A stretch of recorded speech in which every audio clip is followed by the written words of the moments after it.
Hallo liebe Hungrige, eigentlich werden ja die Kuchenrezepte immer den Omas zugeordnet. Bei mir war es allerdings so, mein Opa war gelernter Bäckermeister und deswegen halt eben auch fürs Backen zuständig. Und gerade wenn es mal schnell gehen musste, aber auch weil er lecker ist und ein paar Tage hält, gab es des Öfteren eben mal diesen Apfelkuchen. Wir brauchen dafür, und der kommt ja wirklich mit ganz wenig Zutaten aus, nämlich Mehl, Dinkel oder Weizen, Zucker und das darf auch eine kalorienarme Variante sein, wie Birkenzucker oder Zucker, Zimt oder wenn ihr habt Apfelkuchengewürz, dazu aber später. Wir brauchen Eier und natürlich Äpfel, vorzugsweise eine leicht säuerliche Sorte. Außerdem wird auch noch eine Prise Salz benötigt.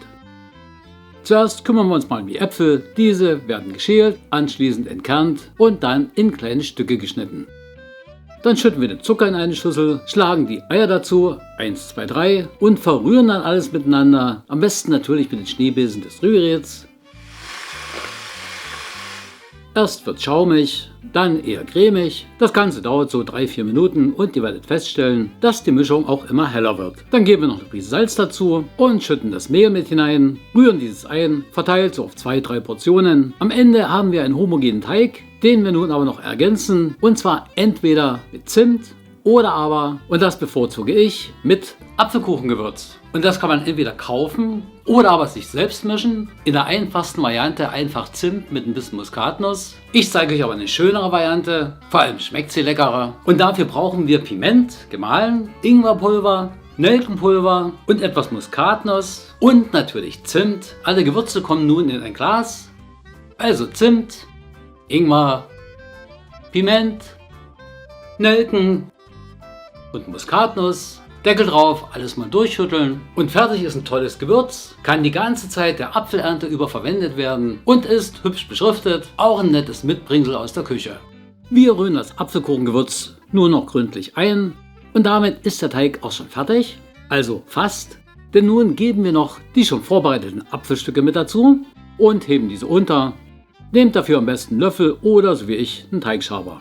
Und nun brauchen wir eine Backform, optimal mit 26 cm Durchmesser, entweder komplett einfetten oder, und so mache ich es, mit Backpapier auslegen. Und dann geben wir den Teig hinein, von Anbeginn schon ein bisschen gleichmäßig verteilen. Es ist ja durch die Apfelstücke ein eher zäher Teig. Ist der Teig dann drin, verstreichen wir ihn noch schön bis zum Rand hin, so dass keine freien Ecken mehr bleiben. Die Form vielleicht auch noch ein bisschen hin und her schütteln und mal kurz auf die Arbeitsfläche stoßen. Und das war's auch schon, ab damit in den Ofen. Und hier wird nun bei 180 Grad Ober- und Unterhitze für 35 bis 40 Minuten gebacken. Bei mir waren es am Ende dann 40. So appetitlich sieht er dann aus. In der Form erstmal ein bisschen abkühlen lassen und dann aus der Form befreien. Aber nicht nur aus dieser, auch das Backpapier wird entfernt. Und dann optional, aber ich finde es passt schon gut, noch ein bisschen Puderzuckerglasur zurechtrühren. Ich gieße ein bisschen Milch dazu. Zitronensaft passt auch. Alles miteinander verrühren, bis wir eine nicht zu dünnflüssige Glasur haben.